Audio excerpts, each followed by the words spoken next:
You may have realized that being healthy feels different than it did in the past now that you're over 50. If you want to maximize your health potential but don't have time to read through overwhelming pages of Google links, this is the show for you. Welcome to Healthy Tips After 50. We love doing the research, finding solutions, talking to health experts, and learning what works and what doesn't. Now, your host. She spent the last 25 years dedicated to feeling her best and is here to share her best findings with you, Susan Rosen.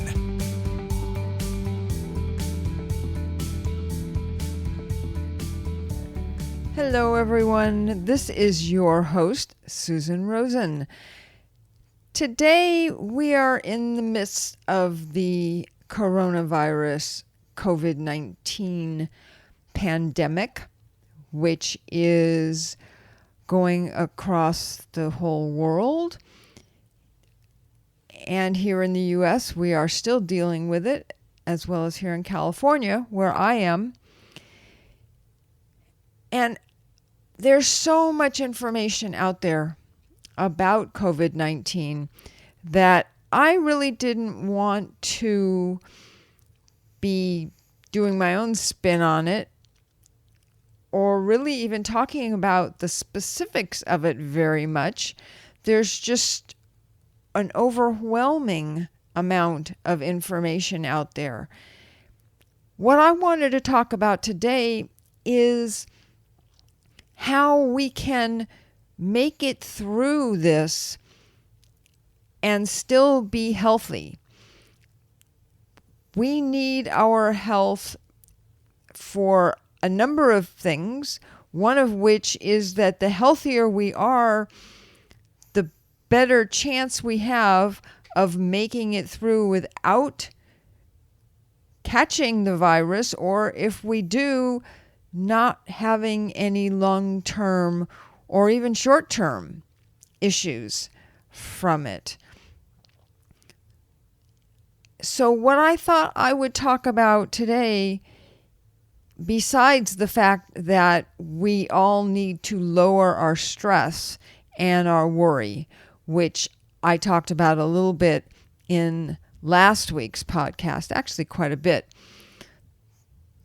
The biggest thing, or maybe I should say the two biggest things that I think everyone needs to remember having to do with stress and worry is that if that's what you start, if you start going down that road of worrying and overreacting and feeling totally stressed out and not being able to sleep or do just the normal things of life, which we're a little limited on anyways. But two things I wanted to say, one of which is don't forget to breathe. When you start getting stressed, the thing that we all stop is that we take a big breath and then we hold it. And it's like a reaction, a normal reaction. So remember at that point to let it out, take another deep breath to the count of 4 and let it out to the count of 4 and take another deep breath at the count of 4 and let it out again. You will find that that will help to relax you, and it will also help your brain and your whole body to become a little more aware of your circumstances and where you are and bring you back into yourself. And the second thing is try and do some meditation. Maybe it's some walking meditation. Maybe it's just sitting in a chair and daydreaming out the window. Anything where you can have your body relax and have your mind relax. And again, that's a good time to do the breathing as well. Okay, so back to today's podcast now that I've spent 4 minutes or more talking about what I said I wasn't going to. But I'm just here trying to help you and myself to get through this the best that we can. So what I wanted to talk about today actually is I found an article very interesting on the 5 foods that are the best to eat to help your heart. And most of these I think we know, but it never hurts to repeat it and remind people. The first thing they were talking about on here actually, which is not a specific food, but just a diet, which is a Mediterranean style diet. This diet is something that as we go along has been picking up more and more supporters who really like it, and that it's balanced, it has good food and good nutrients. It is something that is and can be delicious. So,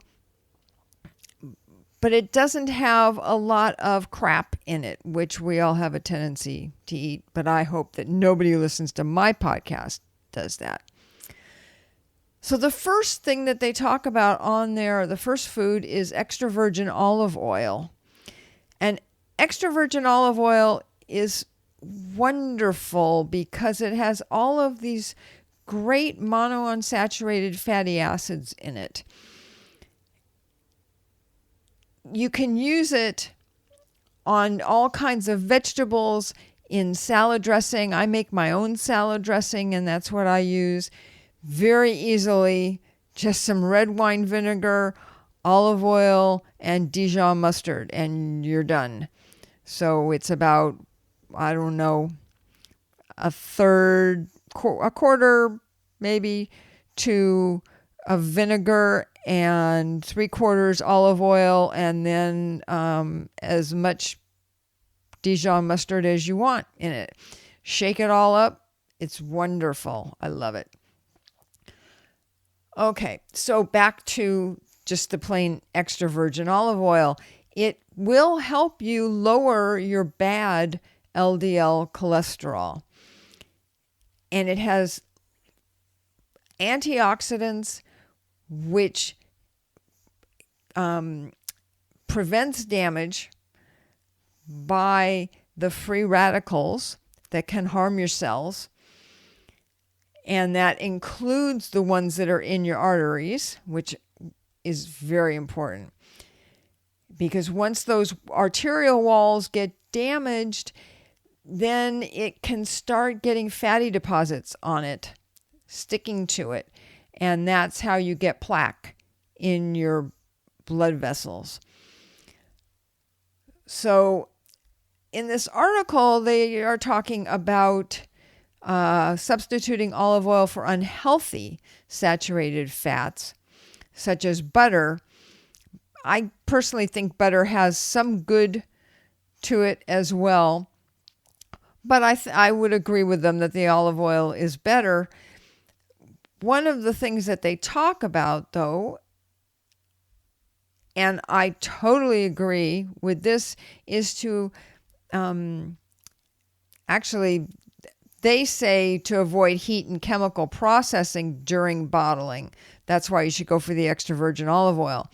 What I want to say is that don't try sauteing or frying with it, because it can get, I don't know, the word that comes to mind is injured, if you want to call it that, or damaged by the high heat. Olive oil doesn't like really high heat. So what your best thing to do is to use something else, like maybe an avocado oil, which works really well with high heat. And then put the olive oil on at the very end and just kind of mix it up, and then put it in the dish, or even drizzle it over it when you've already put the vegetables into the dish. I personally also like just sauteing it first without any fat in a non-stick pan, not the kind that gives off odors and stuff, But and then I put the olive oil in at the end with a little sea salt, and it's great.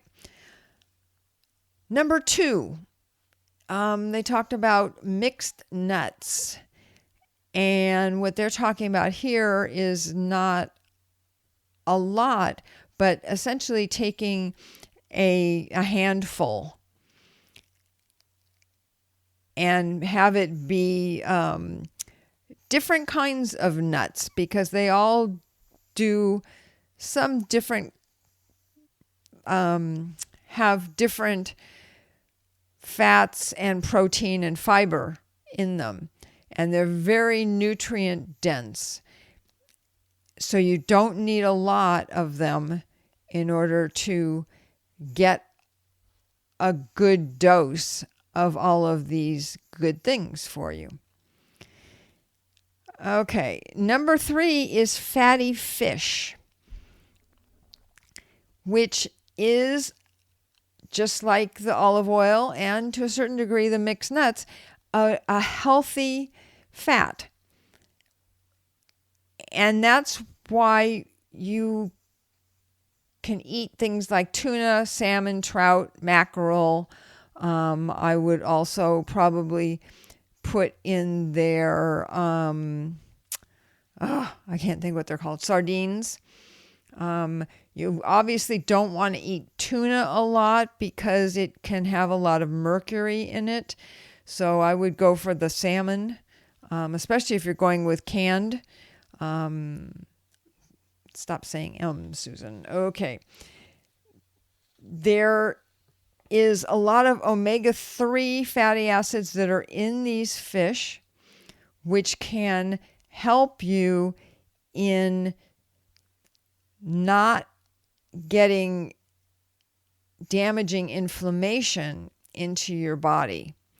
And those omega-3 fatty acids, you can get them from plant-based foods as well, but it's really not as good, because then the omega-3s that are in the plant-based ones, your body then has to change it into the omega-3s, because the plant-based have alpha-linoleic acid in them.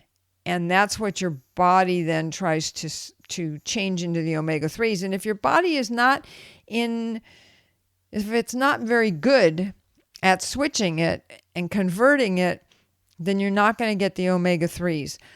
You're much better off just eating fish a couple of times a week or more, but minimum. And with that you can get some good protein as well as getting the omega-3s.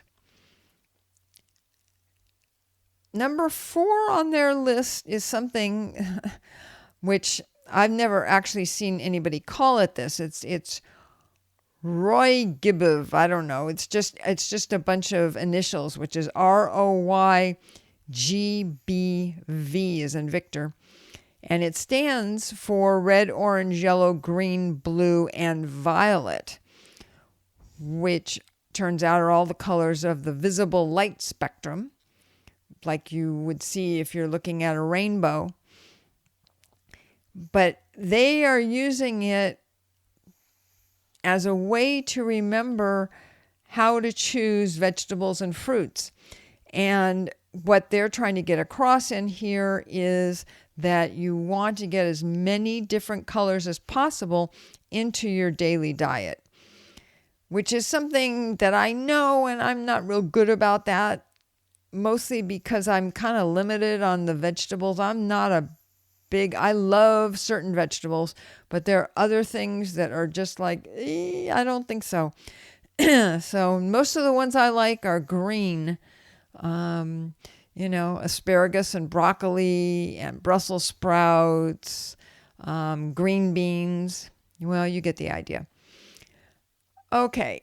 But this is fruits and vegetables. So that's where I get my other colors from, not the vegetable part. The different colors mean that they have different nutrient profiles and different benefits, which is why choosing a wide variety is a really good idea. And that's really what you want to do. It's a good base to build on from all of those good antioxidants and other things that are in all of these fruits and vegetables, which helps your arteries to stay strong. And let's see, she's got a little tip in here that says, in addition to aiming for a variety of color, to try new types of fruits and vegetables in order to keep your palate interested in eating all of these different things. Number 5, and the last one, is barley. Barley has a lot of good soluble fiber in it, and that has some great heart benefits because what it does is it binds to the cholesterol in your bloodstream, and it also binds to some other substances that are in your gut and keeps the fats from building up in the body where they might cause the plaques again in your arteries. So how it works on the cholesterol is that it reduces the production of the cholesterol in your liver, which then also helps keeping your lipid levels in check. And the fiber will help you to feel full so that you're not eating quite as much as you were before, which is, especially if you need to lose some weight, that's a great way to do it. Also remember, I'll say this as well, is don't wolf down your food, because then you're going to eat more than you really need. Eat a little slower and give your body some time to recognize the calories and the food that you've put into it, so that then you will feel full, but you're not going to feel stuffed. And that's why so many of us will eat a big meal and we're not really paying attention and we just keep eating, and then we feel stuffed afterwards. So you just have to watch, and when you start to feel full, that's when you need to stop, because it's going to be another 20-30 minutes before your body actually settles down in its digestion. And at that point, you'll know whether you ate enough or not, or too much.